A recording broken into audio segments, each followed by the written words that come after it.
నమస్తే. నాకు ఓ మిత్రుడున్నాడు. తన పేరు శ్రీనివాస్. మంచి రచయిత, స్పృహ కలిగిన సుహృత్. తను హిందూ ధర్మం అనే ఛానల్లో ప్రోగ్రామ్ ప్రొడ్యూసర్గా పనిచేస్తున్నాడు. నిన్న రాత్రి తను నాకు సంవాదాన్ని వినిపించాడు. అందులో వేదం ధ్వనించింది నాకు. దాన్ని మీతో పంచుకోవాలని ఈ అక్షరావిష్కరణ. నిజానికి తనకు ఒక మిత్రుడున్నాడు. అతను దైవం పట్ల పెద్దగా విశ్వాసం లేని వ్యక్తి. అతనికి శ్రీనివాస్ తిరుమల వెంకటేశ్వర స్వామి వైభవాన్ని అద్భుతంగా వివరించాట. దానికి ఆ వ్యక్తి, ఇక ఆపు, కరోనా వైరస్ ధాటికి మీ వెంకటేశ్వర స్వామి గుడే మూసేశారు, దమ్ముంటే మీ వెంకటేశ్వర స్వామి వారిని బయటికి వచ్చి తన గుడి తలుపులు తనని తెరిపించుకోమని చెప్పు అని అన్నాడు.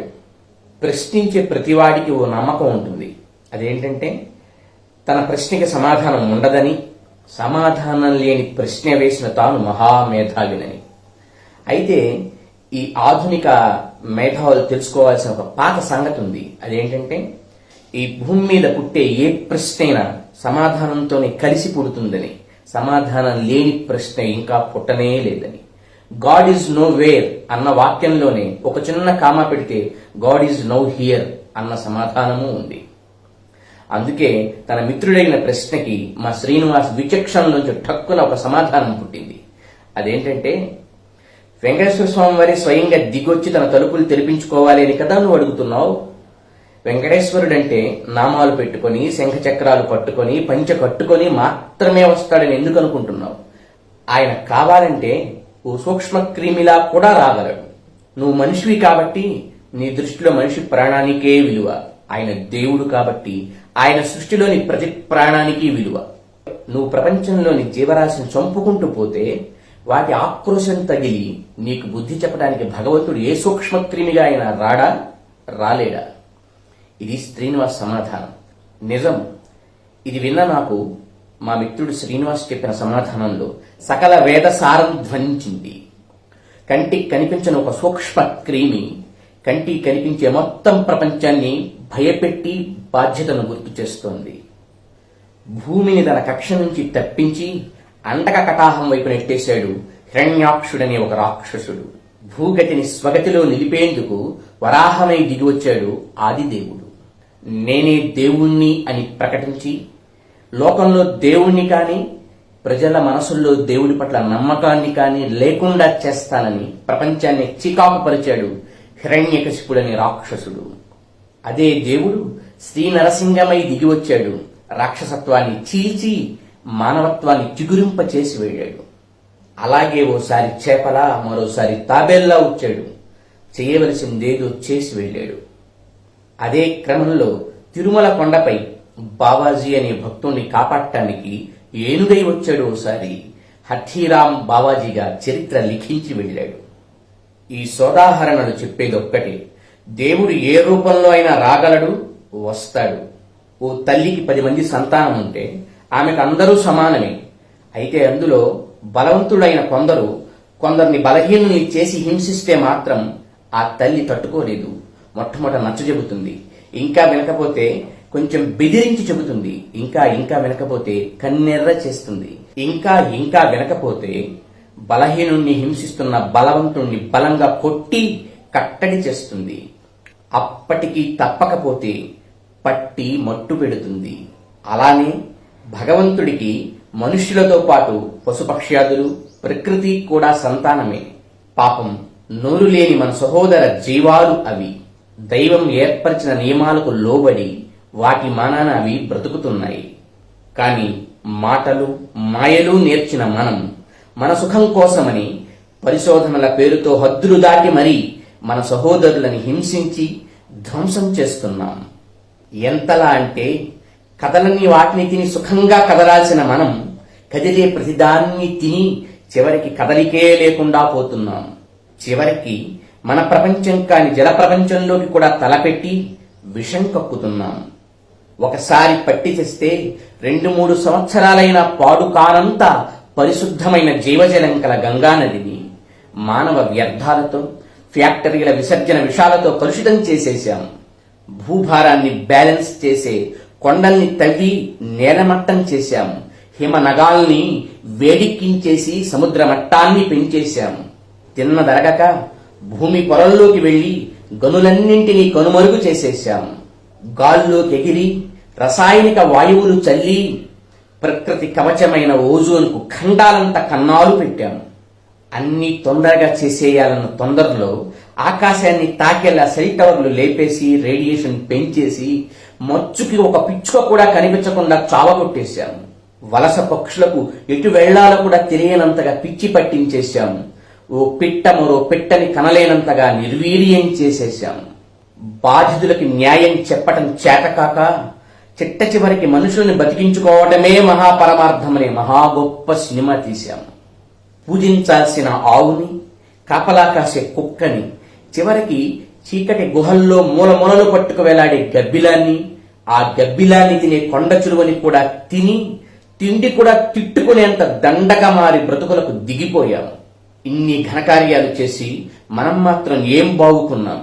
తినేదాని దగ్గర నుంచి వినేదాని దాకా అన్నీ కలితేనే.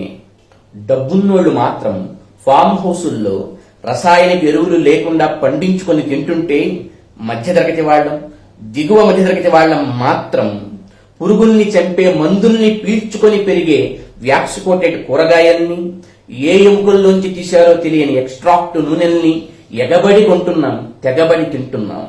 బఫేల కల్చర్లతో బఫెలోల్లాగా ఒకటి ఎంగిల్ని 10 మంది కలిసి తింటున్నాం. ఇంతకంటే దారుణం ఒకే కేకుని ఓ 100 మందికి నాకిస్తున్నాం. షేక్ హ్యాండ్లతో తలో 10 మందికి తగలకూడనివన్నీ తగిలిస్తున్నాం. అంధకారానికి ఆధునికత ముసుగు వేశాం. విశృంఖలతకి నాగరికత పేరు పెట్టాం. 100 ఏళ్లకు మించి బ్రతకని మనిషిని చంపితే శిక్ష అన్నాం. 1000 ఏళ్లైనా బ్రతికే చెట్టును నరికితే చడీ చప్పుడు చెయ్యకున్నాం. పీల్చిన ఒక్కడిని పిప్పి చేసే మాదక ద్రవ్యాలు వాడితే మాత్రం మహాపాపం అన్నాం. కోట్ల మంది ప్రాణం నిలిపే జీవనదుల్ని కలుషితం చేస్తే మాత్రం శిక్షలు లేవు, సమీక్షలు లేవు అంటున్నాం. అంటే మన దృష్టిలో మనిషిది మాత్రమే ప్రాణం. మిగతావి ఎటుపోయినా ఎట్లా చచ్చినా మనకేం పర్వాలేదు.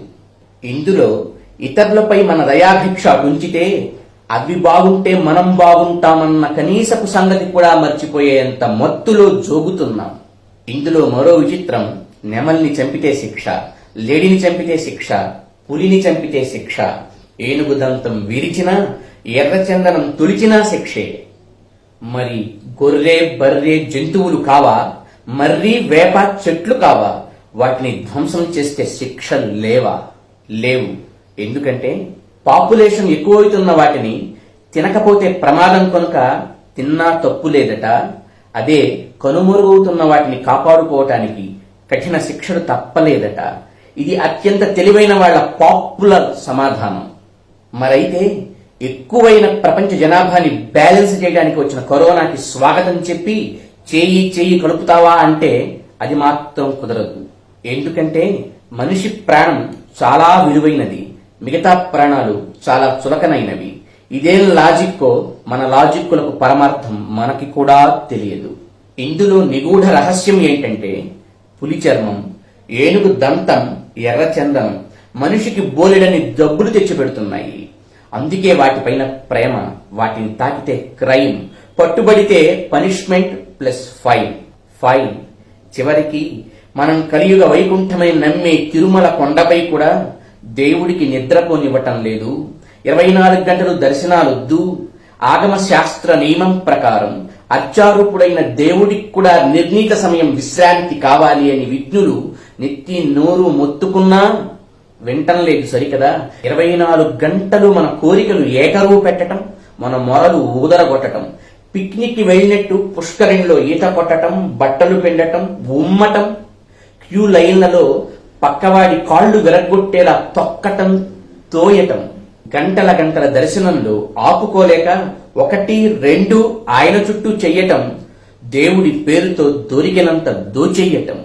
హద్దులేని భగవంతుని సహనాన్ని మించిపోయే మన బుద్ధి లేని బుద్ధి తక్కువ పనులకు విసుగొచ్చి విశ్వవ్యాపికే విశ్రాంతి తీసుకోవాలనిపించింది ఇన్నాళ్లకి. మన గోల తగ్గేసరికి ఆయన పిల్లలైన పులులు, పురివిప్పి తిరిగే నెమళ్లు వస్తున్నాయి ఆయన దగ్గరికి. అయినా మనకి అర్థం కాదు ఎందుకంటే మనకి మనం మాత్రమే ముఖ్యం కాబట్టి. ఇలా డబ్బొక్కటే ముఖ్యమని, డబ్బు కోసం తనకు ఉపయోగపడే ఆకాశాన్ని, కొండల్ని, నదులని, పశుపక్ష్యాదులని, చెట్టు చేమని, ఆ దేవుణ్ణి, ఆఖరికి తనని కూడా తాను పణంగా పెట్టి మారణ హోమం సాగిస్తున్న మనిషి మోహానికి, దాహానికి శిక్ష ఏంటి? ఎవరు వేస్తారు? ఎలా వేస్తారు? తను అండగా ఉన్నాడని గర్వించి పాపాలు చేసిన యాదవరాజులను తనే దగ్గరుండి అంతమొందించిన పరమాత్మకు పశువైనా శిశువే, పసరైనా శిశువే, అసురులైనా సురలైనా సమమే, హిమమైన సుమమైన క్రమమే. అది మరచి సహోదరులందరినీ ధ్వంసం చేస్తున్న మనకు జ్ఞానుల చేత మంచి మాటలు వినిపిస్తాడు, వినం. ప్రకృతి వైపరీత్యాలతో హెచ్చరికలు పంపిస్తాడు, వినం.